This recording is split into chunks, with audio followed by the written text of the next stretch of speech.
4-5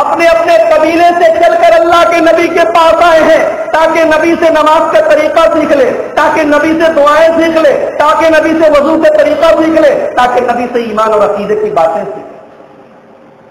تو کیسے ہم لوگ آئے؟ فَأَقَمْنَا عِنْدَهُ 20 لَيْلَةً، ہم لوگوں نے اللہ کے نبی کے پاس 20 دن گزارا۔ 20 دن تک ہم لوگ اللہ کے نبی کے پاس رہے۔ اب یہ مت بھولیے کہ وہ زمانہ موبائل کا نہیں تھا، کمیونیکیشن جتنا مضبوط آج ہے اتنا مضبوط تب نہیں تھا۔ یہ 20 لوگ آئے ہیں، اس میں سے کوئی کنوارا ہے، کوئی شادی شدہ ہے، کوئی بال بچوں والا ہے، گھر بار چھوڑ کے آئے ہیں، کوئی خط چٹھی اتنا جلدی پہنچ نہیں سکتی، کوئی ایسا بات کرنے کا ذریعہ نہیں۔ جب 20 دن ہو گیا تو حضرت مالک کہتے ہیں فَلَمَّا ظَنَّ أَنَّا قَدِ اشْتَهَيْنَا أَهْلَنَا، اللہ کے نبی کو محسوس ہو گیا کہ اب ہمیں اپنے بال بچوں کی یاد آ رہی۔ کیا نبی کا انداز، چہرہ پڑھنا جانتے تھے میرے پیارے۔ یہ نوجوان صحابہ اپنے بال بچوں سے دور پیارے نبی کی خدمت میں دین سیکھنے کے لیے آئے ہیں، اور راوی کہتے ہیں وَكَانَ رَحِيمًا رَفِيقًا، اللہ کے نبی بڑے رحم دل تھے، بڑے مخلص تھے، لوگوں کا دل پڑھ لیتے تھے۔ نبی سمجھ گئے کہ اب ہمیں اپنے بال بچوں کی یاد آ رہی۔ اللہ کے نبی نے ہم سے سوال کیا، ہم سب کا انٹرویو لیا، کس کے کتنے بچے ہیں، کس کی بیوی ہے کہ نہیں ہے، شادی ہو چکی ہے کہ نہیں، سب کا انٹرویو لیا۔ اور انٹرویو لینے کے بعد، پوچھنے کے بعد اللہ کے نبی نے فرمایا ارجعوا الی اہلیکم، اب آپ لوگ اپنے اپنے گاؤں واپس چلے جائیں۔ پتہ یہ چلا کہ دین کے نام پر بھی بہت لمبے پیریڈ پر تک گھر سے باہر رہنا شریعت میں صحیح نہیں۔ بال بچوں کا حق مار کے، بال بچوں سے لاپرواہی برت کے دین کا کام کرنے کی بھی شریعت میں اجازت نہیں۔ ان کا حق ادا کرنا بھی اسلام اور شریعت کا ایک اہم تقاضا ہے، اس کو پورا کرنا ہے، وہ آپ کی ذمہ داری۔ ان صحابہ کو ابھی 20 دن گزرے، پیارے نبی نے کہا جائیے آپ لوگ اپنے اپنے گھر جائیے، ارجعوا الی اہلیکم، جائیے اپنے گھر جائیے، وعلموہم، اور آپ لوگوں نے میرے پاس جو دین کی باتیں سیکھی ہیں جا کے اپنے گھر والوں کو سکھائیے۔ اس سے ایک مسئلہ یہ معلوم ہوا کہ آپ لوگ تقریر سننے آئے تو اپنی گھر والیوں کو بھی سنائیں، اپنی عورتوں کو بھی سنائیں، اپنے بچوں کو بھی بتائیں۔ اگر آپ ان کو لے کے نہیں آتے تو سی ڈی کے ذریعے، موبائل کے ذریعے، آڈیو کیسٹ کے ذریعے ان تک پہنچائیں۔ نبی نے کیا فرمایا؟ آپ لوگ جائیے اور ان کو بتائیے۔ اور اس کے بعد نبی نے بڑا پیارا جملہ استعمال کیا، فرمایا وَصَلُّوا كَمَا رَأَيْتُمُونِي أُصَلِّي، اور دیکھو تم لوگ 20 دن تک میرے پاس رہے، نماز پڑھتے ہوئے مجھے دیکھا کرتے تھے، جیسے مجھے نماز پڑھتے دیکھا ویسے ہی جا کر نماز پڑھنا۔ پتہ یہ چلا کہ نبی کی نماز کا طریقہ بھی موجود ہے حدیثوں کے اندر۔ کوئی یہ نہیں کہہ سکتا کہ نبی کا طریقہ کہاں ہے۔ اگر نبی کی نماز کا طریقہ حدیثوں کے اندر موجود نہ ہوتا تو نبی کے قول کا کوئی مطلب ہی نہ ہوتا کہ وَصَلُّوا كَمَا رَأَيْتُمُونِي أُصَلِّي، جاؤ اپنے اپنے گاؤں جا کے، اپنے اپنے گھر جا کے نماز ویسے پڑھنا جیسے مجھے پڑھتے ہوئے دیکھا کرتے۔ اس سے ایک نقطہ ملا، ایک پوائنٹ ملا کہ ہم سب کو چاہیے کہ ہم جاننے کی کوشش کریں کہ ہمارے نبی کی نماز کا طریقہ کیا تھا، ہمارے باپ دادا کیسے پڑھتے چلے آئے، ہمارے محلے میں کیسے پڑھا جاتا ہے۔ اتنا کافی نہیں ہے، ہمیں اپنے نبی کی نماز کا طریقہ معلوم کرنے کی کوشش کرنی چاہیے، ہمیں حدیث کی اور سیرت کی کتابوں کا مطالعہ کرنا چاہیے۔ اس کے بعد اللہ کے نبی نے فرمایا فَإِذَا حَضَرَتِ الصَّلَاةُ، جب نماز کا ٹائم ہو جائے فَلْيُؤَذِّن لَكُمْ أَحَدُكُمْ، تو ایک آدمی اذان دے، وَلْيُؤُمُّكُمْ أَكْبَرُكُمْ، اور جو تم میں بڑا ہے وہ امامت کرائے۔ حدیث ختم ہو گئی۔ اس حدیث سے میں ثابت یہ کرنا چاہتا تھا کہ اللہ کے نبی نے ان نوجوان صحابہ کے مزاج کو سمجھا اور اسی کے حساب سے ان کے ساتھ بہیو کیا۔ تو ہم بڑوں کو چاہیے کہ نوجوانوں کے مزاج کا بھی خیال کریں اور ان کو محبت اور پیار کے ساتھ اپنے قریب۔ ایک اور مثال دے دیتا ہوں، مسند احمد کی صحیح روایت، اللہ کے نبی کے پاس ایک نوجوان آیا اور آ کے کہتا ہے اِذَن لِی بِالزِّنَا، اے اللہ کے نبی مجھے زنا کرنے کی اجازت دے. یہ مت بھولیے نبی کا زمانہ ہے اور صحابہ کا زمانہ ہے. نوجوان آدمی آ کے نبی سے کہہ رہا ہے مسلمان ہے, کہتا ہے اللہ کے نبی مجھے زنا کی اجازت دے. سارے صحابہ کو مارنے کے لیے دوڑے. پیارے نبی جناب محمد رسول اللہ صلی اللہ علیہ وسلم نے فرمایا رہنے دو, اسے میرے پاس آنے دو. ادنو, آپ بڑے پیار سے کہتے آ میرے قریب آ جا. ہائے وہ نبی کیا نظر تھی جس نے مردوں کو مسیحا کر دیا, کیا نظر تھی جس نے مردوں کو مسیحا کر دیا. میرے نبی نے پاس بلایا, اپنے قریب بٹھایا, بڑے پیار سے کہا میرے نوجوان ساتھی تو زنا کرنے کی اجازت مانگ رہا ہے, یہ بتا کہ تیری ماں کے ساتھ اگر زنا کیا جائے تو کیا تو پسند کرے گا؟ صحابی کہتے ہیں نہیں. اے اللہ کے نبی میری جان آپ کے اوپر قربان ہو جائے, میری ماں کے ساتھ اتنا گندا کام کیا جائے میں کبھی پسند نہ کروں گا. نبی نے فرمایا کوئی بھی اپنی ماں کے ساتھ اتنا گندا کام پسند نہ کرے گا.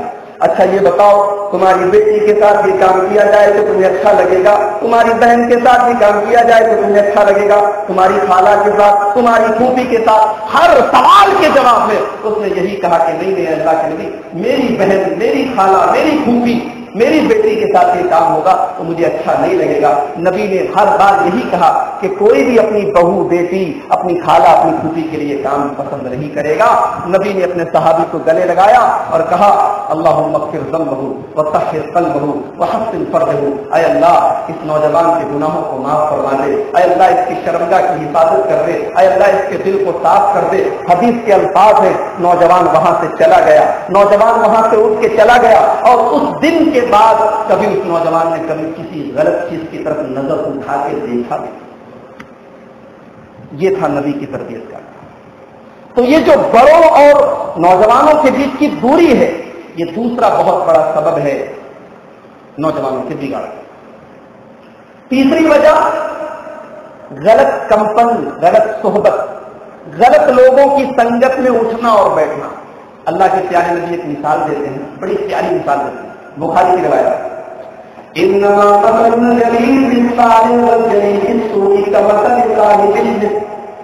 اچھے ساتھی کی مثال اور برے ساتھی کی مثال ایسی ہے جیسے کوئی آدمی عطر بیچنے والے کے ساتھ, پرفیوم بیچنے والے کے ساتھ, خوشبو بیچنے والے کے پاس جا کر بیٹھے. خوشبو بیچنے والے کے پاس جا کر تم بیٹھو گے تو یا تو تم اس سے خوشبو خریدو گے, عطر خریدو گے, یا کم سے کم تمہارے کپڑے سے بھی مہک آئے گی. اور اگر تم کسی لوہار بھٹے میں کام کرنے والے لوہار کے پاس جاؤ گے تو یا تو تمہارا کپڑا جل جائے گا, اس کی بھٹی میں سے نکلنے والی چنگاریاں تمہارے بدن میں پڑ جائیں گی, یا تمہارے کپڑے خراب ہو جائیں گے. پتا یہ چلا کہ جیسے خوشبو بیچنے والے کے ساتھ بیٹھنے سے خوشبو کا فائدہ ہمیں ملتا ہے, جیسے لوہار کے پاس بیٹھنے سے اس کا نقصان ہمیں پہنچتا ہے, ایسے ہی برے دوستوں کی صحبت میں بیٹھنے سے آپ ہی برے ہو سکتے ہیں.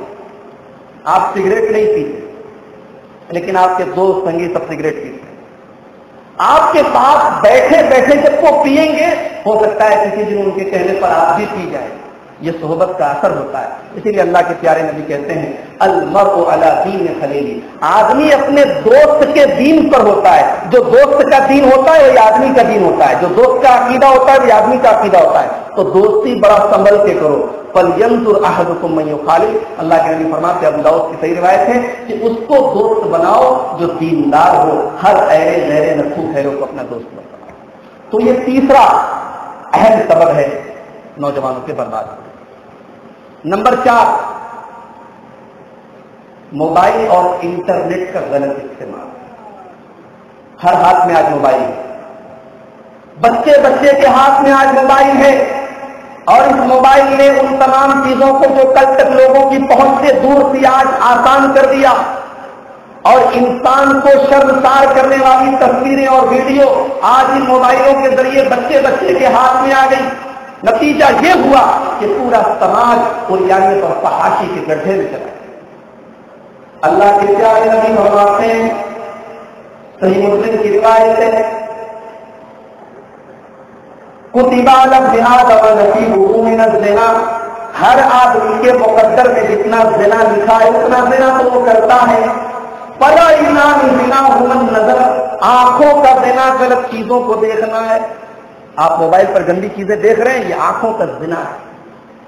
واللسان زنا الکلام، اور زبان کا زنا گندی چیزوں کو منہ سے نکالنا ہے.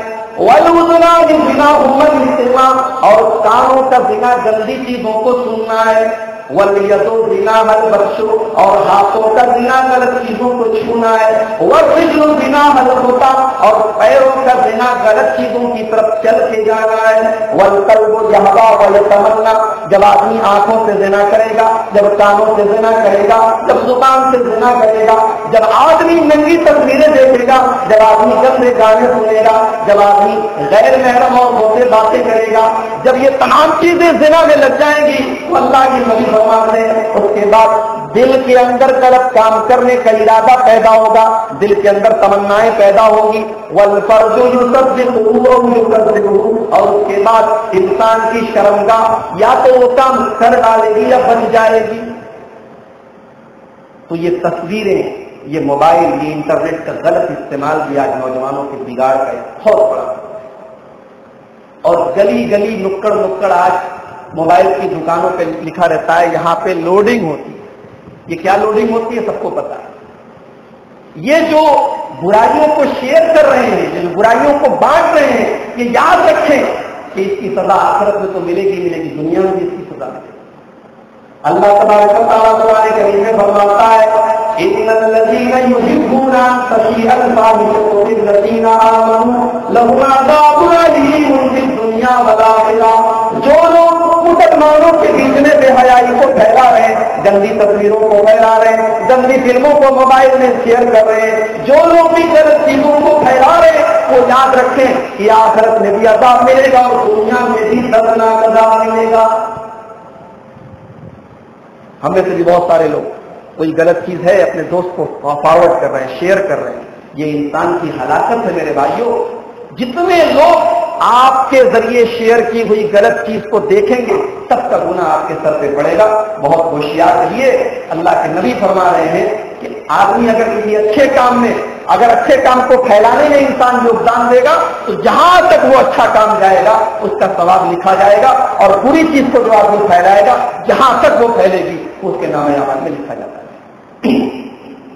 یہ ہو گئی چوتھی چیز. نمبر 5، نوجوانوں کے بگاڑ کے پیچھے پانچویں ریزن، پانچواں سبب کیا ہے؟ مرد اور عورت کا اختلاط، مکس کلچر.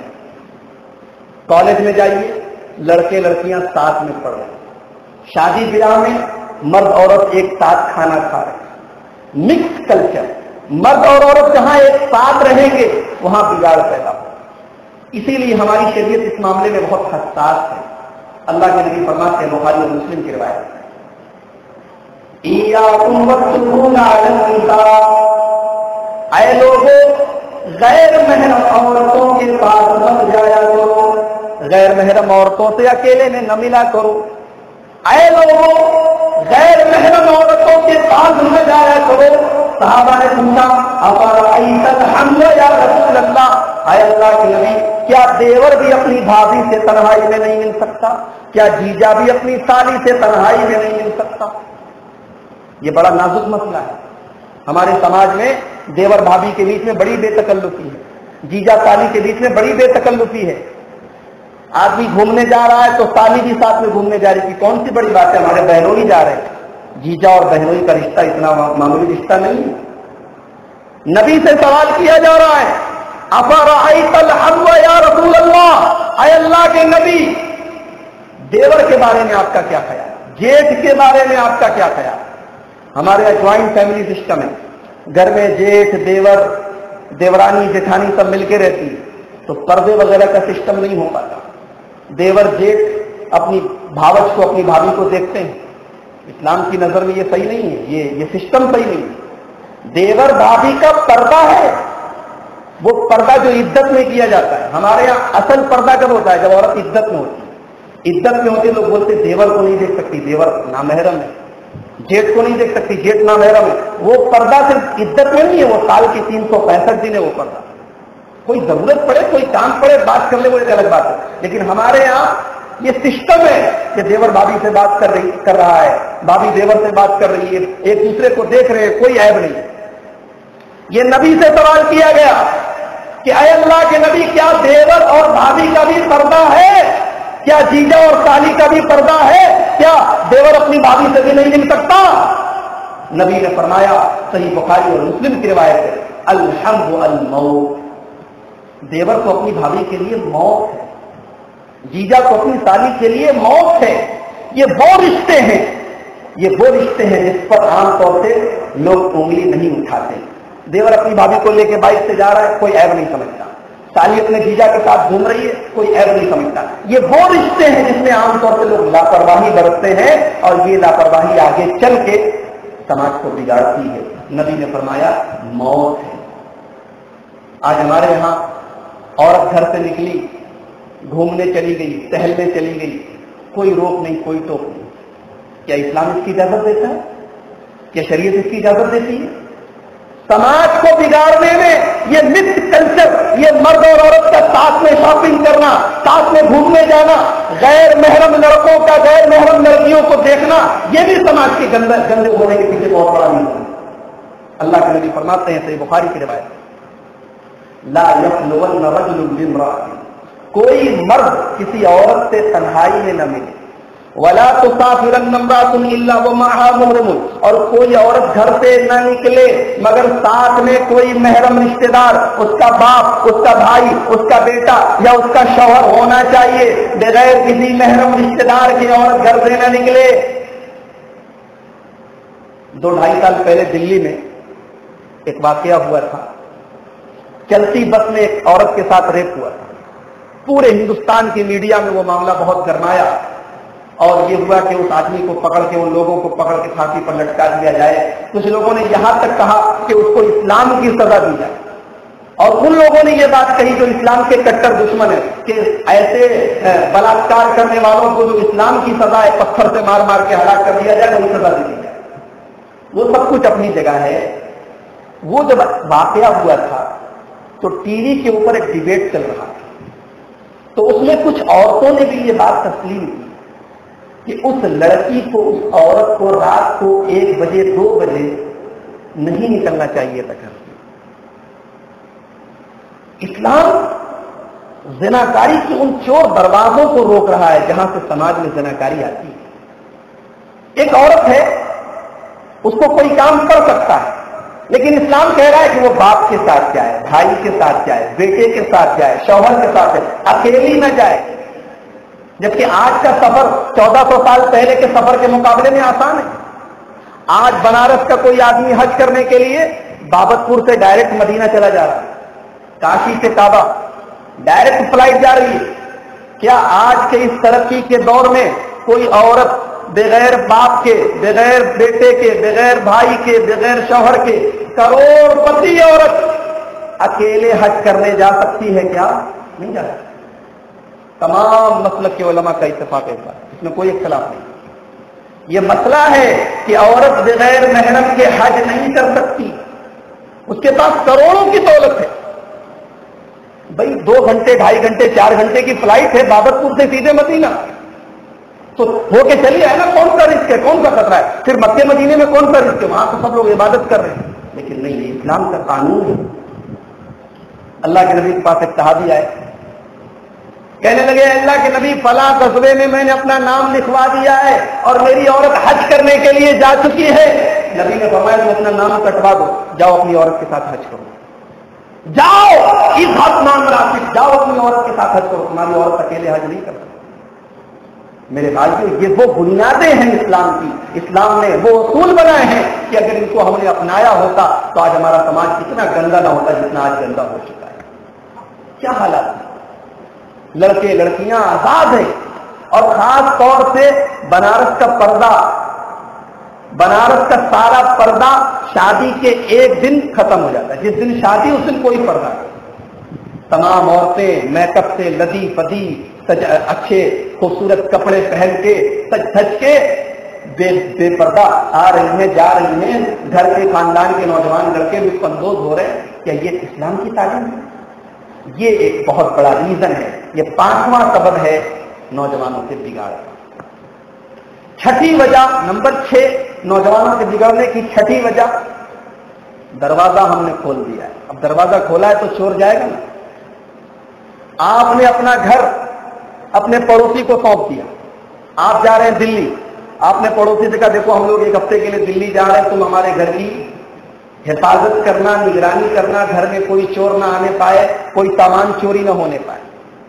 ایک ہفتے کے بعد جب آپ دلی سے واپس آئے تو آپ کی تجوری خالی، آپ کی بائک چوری، آپ کی ٹلو مشین چوری، آپ کے پاور لوم کی مشین اور موٹر چوری، بہت سارے سامان آپ کی چوری ہو گئے. تو آپ پہلے چور کو تلاشیں گے کہ پہلے اپنے پڑوسی کا گریبان پکڑیں کہ میں نے تجھ کو ذمہ داری دی تھی، تو کیا کر رہا ہے. یہ ذمہ داری کی اولاد ہماری ہے. ہماری اولاد اگر غلط قدم اٹھا رہی ہے، غلط سمت میں جا رہی ہے، غلط دشا میں جا رہی ہے، تو ہم یہ یاد رکھیں کہ اس کی ذمہ داری ہماری ہے. اور یہ میں نہیں کہہ رہا ہوں، یہ اللہ کے نبی کہہ رہے ہیں. کلکم راع وکلکم مسئول عن رعیتہ. اے لوگوں تم میں سے ہر آدمی ذمہ دار ہے اور اس کی ذمہ داری کے بارے میں کل قیامت کے دن حساب دینا پڑے گا.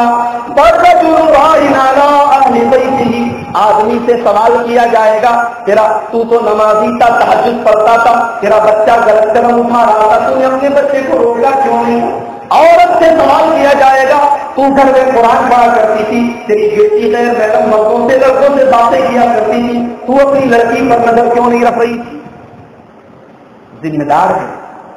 اسی لیے اللہ کے نبی ایک حدیث میں کہتے ہیں کل مولود یولد علی الفطرہ. ہر بچہ فطرت پر پیدا ہوتا ہے، مسلمان پیدا ہوتا ہے. ایک ہندو کے گھر میں بھی جو بچہ پیدا ہو رہا ہے، ایک عیسائی کے گھر میں بھی جو بچہ پیدا ہو رہا ہے، وہ توحید پر پیدا ہو رہا ہے، اسلام پر پیدا ہو رہا ہے. فَأَبَوَاهُ يُهَوِّدَانِهِ. اس کے ماں باپ اس کو یہودی بناتے ہیں، اس کے ماں باپ اس کو عیسائی بناتے ہیں، اس کے ماں باپ اس کو ہندو بناتے ہیں. اس کے ماں باپ جس سانچے میں ڈھال دیتے ہیں بچہ ویسا ہو جاتا ہے.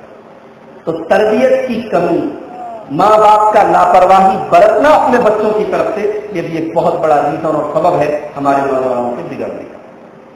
نمبر 7، 7ویں وجہ نکاح میں دیری.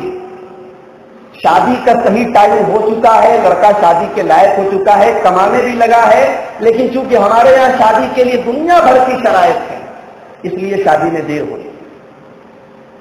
آپ غور کریں کہ سماج میں حالات یہ ہو چکے ہیں کہ جوان لڑکے کی یا لڑکی کی شادی کرنا یہ انتہائی مشکل کام ہے، لیکن زنا کاری کرنا انتہائی آسان کام ہے. آج بنارس جیسے شہر میں نہ جانے کتنے ہوٹل ایسے چل رہے ہیں، حکومت جانتی ہے، پولیس والے جانتے ہیں، ایڈمنسٹریشن کو پتا ہے، جہاں باقاعدہ ریکٹ چل رہے ہیں، غلط کام ہو رہے ہیں، جسم فروشی ہو رہی ہے، لیکن کوئی روکنے والا نہیں ہے. بڑی آسانی کے ساتھ یہ دھندا چل رہا ہے. اور اس کے مقابلے میں اسلام نے انسان کی شہوت کو، انسان کی جنسی خواہش کو پورا کرنے کا جو جائز طریقہ بنایا ہے شادی اور نکاح کا، آج ہم نے اپنے رسم و رواج کی بھیٹ اس کو ایسا چڑھا دیا ہے کہ انتہائی مشکل کام ہے. اسی لیے اللہ کے پیارے نبی فرماتے ہیں اذا كتب اليكم ممن ترضون دينه فخلقوه فزوجوه. اے لوگوں، اگر کسی دیندار گھرانے کا رشتہ آ جائے، کسی اچھے گھرانے کے لڑکا یا لڑکی کا تمہارے گھر میں رشتہ آ جائے، فزوجوه تو فوراً نکاح کر دو، فوراً شادی کر دو، فوراً شادی کر دو. الا تفعلوا، اگر تم فوراً شادی نہیں کرو گے تو زمین میں فتنہ پھیل جائے گا، فساد پھیل جائے گا. فساد پھیل گیا، فساد پھیل گیا. آج ہمارے گھروں کی لڑکیاں بھاگ رہی ہیں. مئو جیسا شہر، بنارس سے زیادہ سخت پردہ مانا جاتا تھا مئو کا. ابھی مئو میں 2-3 مہینے پہلے میں گیا، مئو کے حالات آپ کو بتا رہا ہوں کہ مئو میں لڑکے لڑکیاں بھاگ کے تھانے پر شادی کر رہے ہیں. حالات ہو گئے.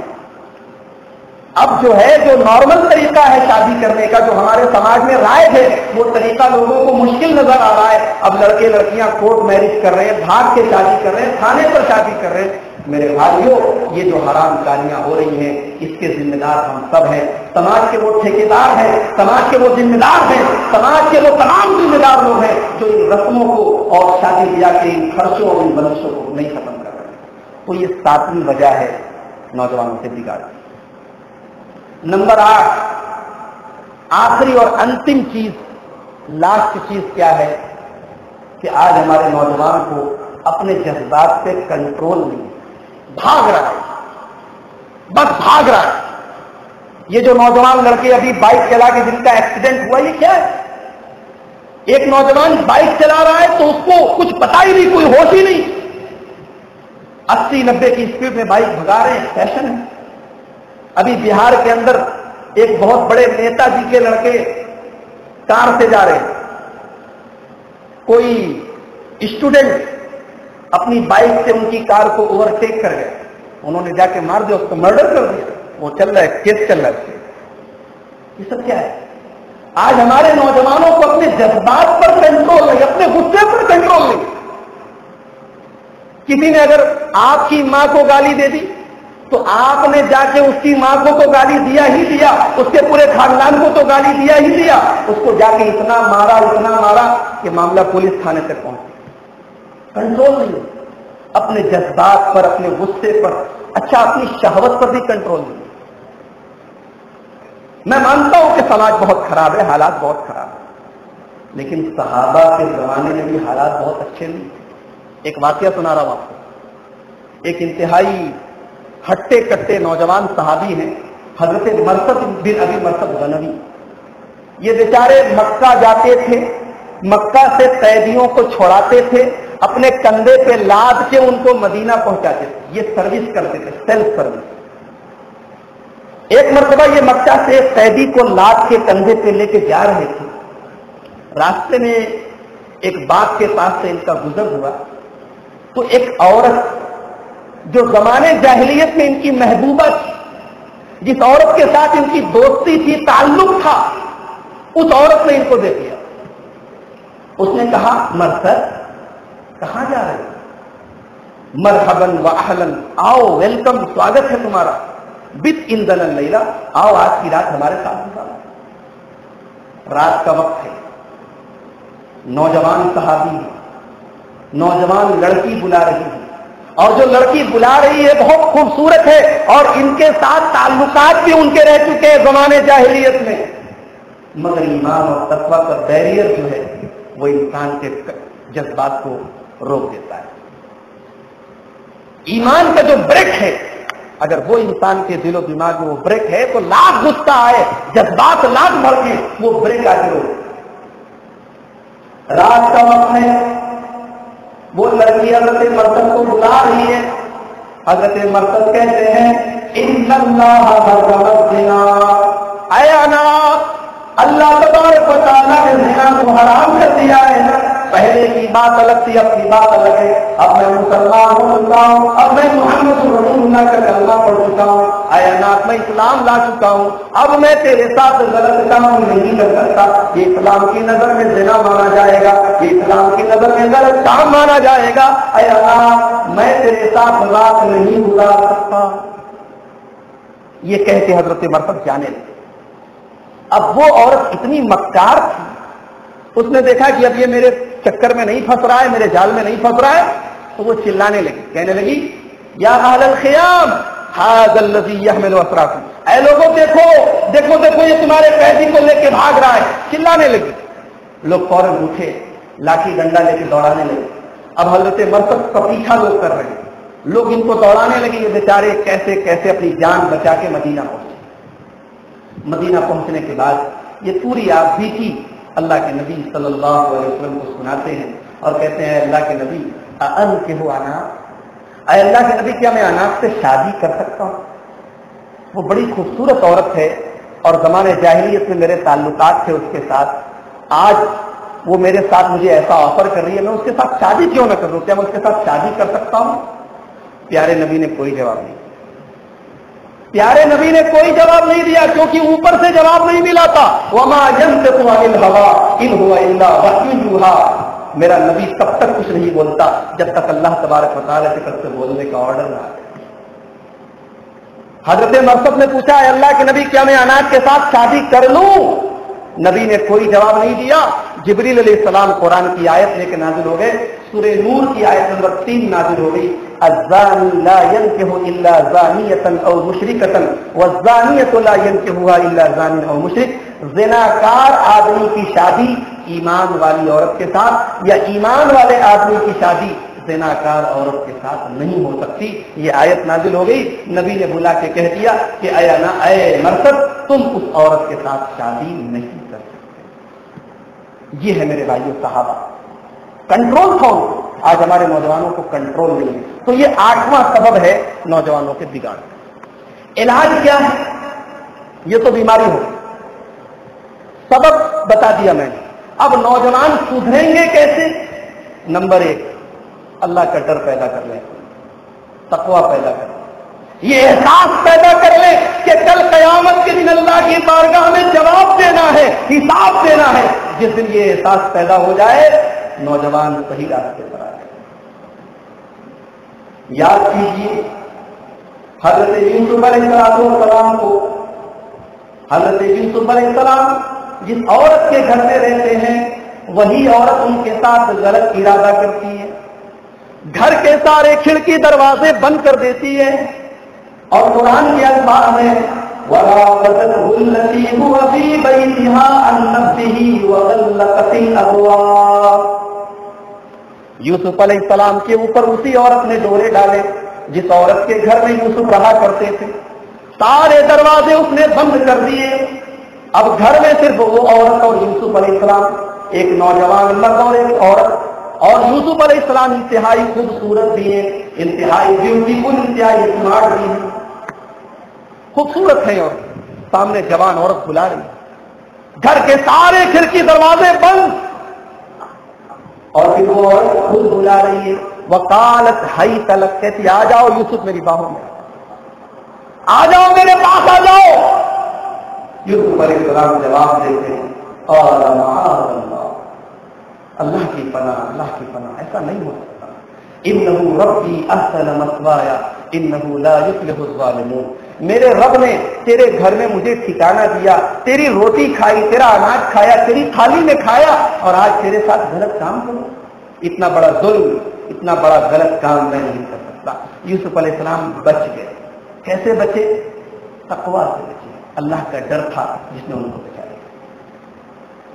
عمر فاروق رضی اللہ تعالیٰ عنہ رات کی تاریکی میں نکلے ہیں، ایک عورت کی آواز آتی ہے، بوڑھی عورت اپنی بچی سے کہہ رہی ہے بیٹی اٹھ دودھ میں پانی ملا دے۔ لڑکی کہتی ہے امی جان کیا آپ نے سنا نہیں، امیر المومنین کا آرڈر آ چکا ہے، عمر فاروق کا حکم آ چکا ہے کہ دودھ میں پانی ملانا کرائم ہے، دودھ میں پانی ملانا جرم ہے، پکڑے جائیں گے تو سزا ہوگی۔ ماں کہتی ہے بیٹی رات کے 2 بج رہے ہیں، عمر فاروق اپنے گھر میں آرام کر رہا ہوگا، یہاں کون سا عمر ہے تو پھٹاک سے دودھ میں پانی ملا دے۔ بیٹی کہتی ہے ماں عمر فاروق نہ صحیح، عمر کا رب تو دیکھ رہا ہے، عمر کا رب تو دیکھ رہا ہے، اللہ تو دیکھ رہا ہے۔ کل قیامت کے دن جب اللہ سوال کرے گا کہ تم دودھ میں پانی ملا کے اس کو پیور کہہ کے بیچا کرتے تھے، میرے بندے اتنا بڑا گھوٹالہ تم کرتے تھے، ہم کیا جواب دیں گے امی جان؟ ماں خاموش ہو گئی۔ عمر فاروق رضی اللہ تعالیٰ عنہ اس لڑکی کے تقویٰ سے بڑے خوش ہوئے، بڑے متاثر ہوئے، اور اپنے بیٹے عاصم کی شادی اس لڑکی کے ساتھ کر دی۔ وہ تقویٰ تھا میرے بھائی، صحابہ کے یہاں تقویٰ تھا، وہ تقویٰ اور ڈر اللہ کا آج ہمارے دلوں سے نکل چکا ہے، اور اسی کا نتیجہ ہے کہ آج ہمارا سماج بگڑ رہا ہے۔ تو یہ پہلی چیز ہے تقویٰ، اگر ہم اپنے اندر پیدا کریں۔ حضرت عبداللہ ابن عمر راستے سے جا رہے ہیں، ایک بکری کا چرواہا اپنی بکریوں کو چراتے ہوئے جا رہا ہے۔ حضرت عبداللہ ابن عمر کہتے ہیں ایک بکری مجھے دے دو، ایک بکری اپنی مجھے دے دو۔ وہ کہتا ہے کہ میں چرواہا ہوں، میں مالک نہیں ہوں، ان بکریوں کا مالک نہیں ہوں، میں بس چرا رہا ہوں۔ حضرت عمر بولے ایک بکری مجھے دے دو، پیسہ لے لو، تمہارا مالک پوچھے گا تو کہہ دینا بھیڑیا کھا گیا۔ وہ چرواہا جو دیہات کا رہنے والا ایک معمولی مسلمان تھا، اس کے دل میں اللہ کا اتنا بہت ڈر اور تقویٰ تھا، وہ حضرت عبداللہ ابن عمر سے کہتا ہے کہ اے عبداللہ ابن عمر، آج میں آپ اپنے مالک سے جھوٹ بول کر آپ کو ایک بکری دے دوں گا، کل قیامت کے دن اللہ تبارک و تعالیٰ کی بارگاہ میں کیا جواب؟ کل اللہ پوچھے گا کہ تو نے اپنے مالک کے ساتھ بے ایمانی کی، خیانت کی، میں کیا جواب دوں گا؟ حضرت عبداللہ ابن عمر کی آنکھوں سے آنسو آ گئے. انہوں نے اس کے مالک کو بلایا اور کہا کہ غلام کی جو بھی قیمت ہے تو لے لے، اور اس کو آزاد کر دیا. اور غلام سے کہا کہ تیرے اس جملے میں کہ این اللہ، اللہ کو کیا جواب دوں گا؟ تیرے اس جملے میں آج دنیا میں تجھے غلامی سے بچا لیا، کل آخرت میں بھی تیرا یہی جملہ تجھے غلامی سے بچا لے گا. میرے بھائیوں، یہ ڈر تھا، یہ اللہ کا تقویٰ تھا، یہ صحابہ کرام کے اندر یہ چیز تھی. یہ چیز آج اگر ہمارے اندر پیدا ہو جائے تو سماج کے اندر جو نوجوانوں کے اندر جو بگاڑ ہے یہ دور ہو سکتا ہے. دوسری چیز، ذمہ داری ادا کرے.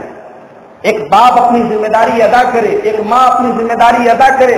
لڑکے، اسلام کہتا ہے کہ بچپن سے ہی بچوں کی صحیح تربیت کرو. 7 سال کا بچہ ہو جائے نماز کی تعلیم دو، 10 سال کا ہو جائے نہ پڑھے تو مارو. 10 سال کے بچے کو نماز نہ پڑھنے پر ماریں گے تو 18 سال کا ہو جائے گا تو مارنے کی یا کہنے کی نوبت نہیں پڑے گی. آپ کے بغیر کہے وہ اذان کی آواز ان کے مزے کی طرف چلا جائے گا. تو یہ جو اسلام نے تربیت کا طریقہ بتایا ہے، عربی کا ایک شاعر کہتا ہے لیس الیتیم الذی انتہا ابواہ من حمد الدنیا فخلفہ ذلیلا. یتیم وہ نہیں ہے جس کے ماں باپ اسے دنیا سے چھوڑ کے چلے گئے. یتیم وہ نہیں ہے جس کے ماں باپ مر گئے ہوں. ان الیتیم هو الذی تلقى له امن تخلت او ابا مشغولا. ارے یتیم تو وہ ہے کہ بچہ گھر میں ہے لیکن ماں کے پاس ٹائم نہیں ہے کہ بچے کی تربیت کر سکے، باپ کے پاس وقت نہیں ہے کہ بچے کی تربیت کر سکے. آج ہمارے بنارس کا جو ماحول ہے بچوں کی تربیت کے معاملے میں ہم سب بہت پیچھے ہیں میرے بھائی. بچوں کی تعلیم کے معاملے میں، بچوں کی تربیت کی ہمیں کوئی فکر نہیں ہے. ہمارا بچہ کہاں جا رہا ہے، کس سے مل رہا ہے، اور بچہ جب جوان ہو گیا کمانے لگا تو ہمیں بس ایک چیز کا اطمینان ہونا چاہیے کہ بچہ کما رہا ہے، پاور لوم چلا رہا ہے، مارکیٹ جا رہا ہے، ہمارا مال بیچ رہا ہے، ہمیں پیسہ لا کے دے رہا ہے، ہمیں پیسہ لانے میں کوئی ہیر پھیر نہیں کر رہا ہے. بس اتنا اطمینان ہو جانا چاہیے. اس کے بعد وہ کیا کرتا ہے، کیا کھاتا ہے، کیا پیتا ہے، کس سے ملتا ہے، ہمیں کوئی مطلب نہیں. یہ میرے بھائیوں، یہ اسلام کا اصول نہیں ہے. یہ ایک مسلمان باپ کی پہچان نہیں ہے، یہ ایک مسلمان ماں کی پہچان نہیں ہے. ام سلیم کو دیکھیے، میری پیاری مائیں اور بہنیں غور کریں. ام سلیم کو دیکھیے، یہ حضرت انس کی ماں ہے. حضرت انس کی عمر ابھی 2 سال ہے. 2 سال کے بچے ہیں حضرت انس. ابھی اماں اماں کہنا شروع کیا، ابھی ابو ابو کہنا شروع کیا. حضرت انس کی ماں ام سلیم اپنے بچے کو کلمہ سکھاتی ہے، لا الہ الا اللہ سکھاتی ہے. باپ کافر ہے، حضرت انس کا باپ کافر ہے. باپ آتا ہے کہتا ہے ام سلیم میرے بچے کو بگاڑ رہی ہو، میرے بچے کو محمد کا کلمہ پڑھا رہی ہو. ماں کہتی ہے میں بگاڑ رہی ہوں، میں بنا رہی ہوں، میں تو اسے کلمہ پڑھا رہی ہوں. کہاں گئی وہ مائیں جو اپنے بچوں کو کلمہ سکھاتی ہیں؟ کہاں گئی وہ مائیں؟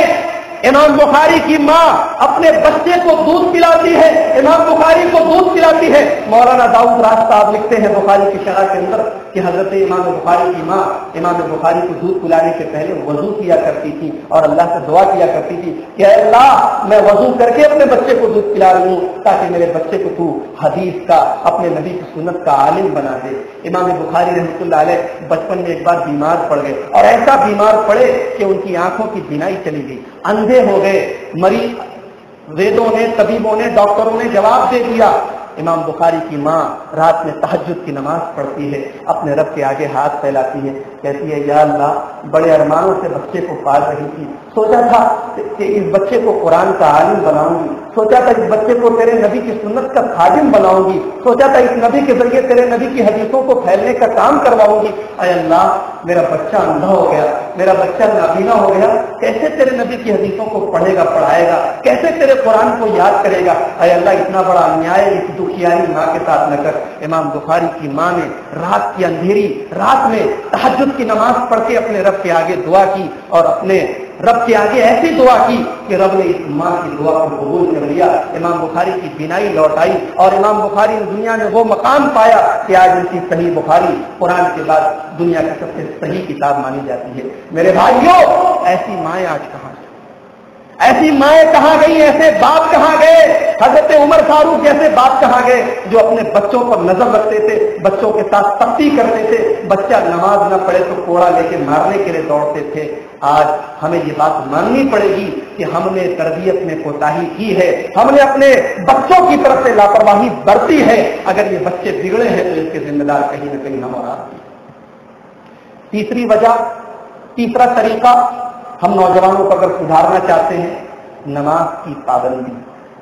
قرآن میں اللہ نے ایک بڑی عجیب بات کہی، ان الصلاۃ تنہی عن الفحشاء والمنکر، نماز بے حیائی اور برائی سے روکتی ہے۔ میرے بھائیوں، ایک نوجوان لڑکا جب نماز شروع کر دے تو بہت ساری برائیوں سے آٹومیٹک وہ بچ جاتا ہے۔ نماز کی پابندی کرے گا تو باوضو رہنا پڑے گا، نماز کی پابندی کرے گا تو پاک رہنا پڑے گا، اور جب نمازی بن جائے گا، سماج میں ایک نمازی کی امیج بن جائے گی، تو وہ کوئی غلط کام کرنے کے پہلے بھی 1000 بار سوچے گا کہ لوگ کہیں گے نمازی ہو کے ایسا کام کرتا ہے۔ تو نماز آٹومیٹک انسان کو غلط کاموں سے اور بے حیائی سے روکتی ہے۔ اور ایک بات بتاؤں، قیامت کے دن جو پرچہ ملے گا اس پرچے کا پہلا سوال نماز کے بارے میں ہوگا۔ جیسے دنیا میں بچوں کا ایگزام ہوتا ہے تو ایگزام میں ایک سوال انیواریہ ہوتا ہے، لکھا رہتا ہے کہ اس سوال کا حل کرنا لازمی ہے، کمپلسری ہے، انیواریہ ہے، اس سوال کو حل کیے بغیر آپ امتحان نہیں دے سکتے۔ قیامت کے دن جو پرچہ ملے گا، قیامت کے دن بندے سے جو سوال کیا جائے گا، اللہ کے پیارے نبی فرماتے ہیں ترمذی کی روایت ہے، ان اول ما یحاسب به العبد یوم القیامۃ من عملہ الصلاۃ، بندے سے پہلا سوال نماز کے بارے میں ہوگا۔ میرے بھائیوں، نماز کے معاملے میں ہم سب بہت پیچھے ہیں۔ آج مسلک کے نام پر ہم لڑتے ہیں، مذہب کے نام پر ہم لڑتے ہیں، لیکن ہم اس پر کیوں نہیں کوشش کرتے کہ آج ہماری مسجدیں کیوں ویران ہیں، آج ہماری مسجدیں نمازیوں کے لیے کیوں تڑپ رہی ہیں۔ آج اگر یہ 70 سال کے بوڑھے نماز کے لیے مسجد میں آنا بند کر دیں تو مسجدوں میں تالے لگ جائیں گے۔ نبی نے کہا تھا بچہ 7 سال کا ہو جائے نماز کا حکم دو، اور 10 سال کا ہو جائے نماز نہ پڑھے تو مارو۔ نبی نے 7 سال کے بچے کو نماز کا آرڈر دیا تھا۔ آج مسجد میں 7 سال کے بچے کم، 60 سال کے بوڑھے زیادہ نظر آتے ہیں۔ میرے بھائیوں، نماز کے تعلق سے بڑی لاپرواہی ہے۔ قرآن کریم میں اللہ نے ایک عجیب بات کہی کہ جب جنتی جنت میں چلے جائیں گے، جہنمی جہنم میں چلے جائیں گے، تو جنتی جہنمیوں سے پوچھیں گے ما سلککم فی سقر، تم کون سا ایسا پاپ کرتے تھے کہ تم کو جہنم میں آنا پڑا؟ تو جہنمی جواب دیں گے لم نکو من المصلین، ہم نماز نہیں پڑھتے۔ اور ایک بات بولوں، ہماری مائیں اور بہنیں اگر چاہیں تو یہ نماز کا ایک ماحول بنا سکتی ہیں۔ پیارے نبی نے ایک بڑی خوبصورت حدیث بیان فرمایا رحم اللہ رجلا قام من اللیل فصلی، اللہ کی رحمت نازل ہو اس مرد کے اوپر جو رات کو اٹھ کر تہجد کی نماز پڑھے۔ بڑے غور سے سنیے گا، بڑی خوبصورت حدیث ہے، بڑی پیاری حدیث ہے، ابو داؤد کی حدیث ہے، اللہ کی رحمت نازل ہو اس مرد کے اوپر جو رات میں اٹھ کے تہجد کی نماز پڑھے، وَأَيْقَظَ امْرَأَتَهُ، اور اپنی بیوی کو بھی اٹھائے، اپنی محترمہ کو بھی اٹھائے، اپنی اہلیہ کو بھی اٹھائے، اور فَإِنْ أَبَتْ، اگر بیوی اٹھنے سے منع کر دے کہ ارے ابھی تو میں 10 بجے سوئی ہوں، 11 بجے سوئی ہوں، تم مجھے 2 بجے اٹھا رہے ہو تہجد پڑھنے کے لیے، نَضَحَ فِي وَجْهِهَ الْمَاءَ، تو پانی کا بوتل نکالے اور پانی ڈال دے کہ چل اٹھ میرے ساتھ تہجد کی نماز پڑھ۔ اللہ کے نبی فرما رہے ہیں کہ بیوی کو اٹھائے اور نہ اٹھے تو پانی ڈال دے، اور اللہ کی رحمت نازل ہو اس عورت کے اوپر جو رات میں اٹھے اور تہجد کی نماز پڑھے، اور اپنے شوہر کو اٹھائے، اپنے میاں کو اٹھائے، اپنی زندگی کے ہم سفر کو اٹھائے۔ ارے گھومنے جاتے ہو تو ساتھ میں لے کر جاتے ہو، فلم دیکھنے جاتے ہو تو ساتھ میں جاتے ہو، غلط کام کرتے ہو تو ساتھ میں کرتے ہو، اپنی بیوی کے سیریل کے لیے ہر مہینے 250-300 روپے کا ریچارج کراتے ہو، نیک کام میں بھی اس کو ساتھ میں تھوڑا لے کر چلو نا، تہجد پڑھو تو ساتھ میں پڑھو۔ اور بیوی اگر چاہے تو صبح فجر کی نماز میں اپنے شوہر کو اٹھائے کہ چلیے اٹھیے اذان ہو رہی ہے، چلیے فجر کی نماز پڑھیے۔ یہ عورت اگر ایک چاہے تو ماحول بنا سکتی ہے۔ عبداللہ ابن عمر ایک صحابی ہیں، ایک دن سپنا دیکھتے ہیں، خواب دیکھتے ہیں کہ 2 فرشتے مجھے لے کے جہنم کی طرف جا رہے ہیں۔ عبداللہ ابن عمر نبی کے صحابی ہیں، خواب دیکھ رہے ہیں کہ 2 فرشتے مجھے جہنم کی طرف لے کے جا رہے ہیں، بخاری کی روایت۔ ڈر جاتے ہیں۔ اچانک ایک فرشتہ آتا ہے،